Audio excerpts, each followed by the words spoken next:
What other steps can organizations take to maintain a human-centered approach while adopting AI technologies? And maybe you can talk a little bit about what the human-centered approach is and how we can bring more of that into the workplace. Absolutely. And there's a lot of definitions of human-centered approach, right? We have human-centered design, we have human computer interaction, we have all these different ways of talking about human-centeredness.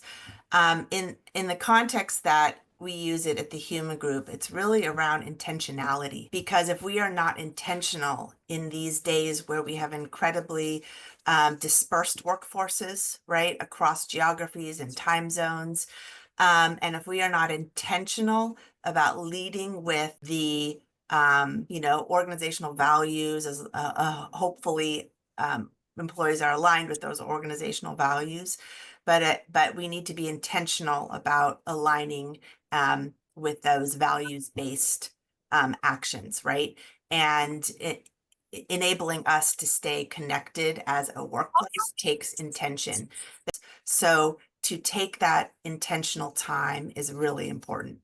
To focus on things like curiosity, right? We've lost a lot of curiosity in the workplace, and in the age of AI, this is really important. We have to know how to be curious. And as new generations are coming up, there is a little bit of a loss in curiosity. So how can we nurture that? That helps us be more connected with our fellow employees as well. We talk a lot about connection in the workplace. And what is connection in the workplace? The immediate response is, this is how I am connected to you, Jaya, if we're on a team together, right? A person-to-person connection, but it goes much deeper than that, right? We can be connected to our team. We can be connected to the work we do. We can be connected to the mission and vision of an organization.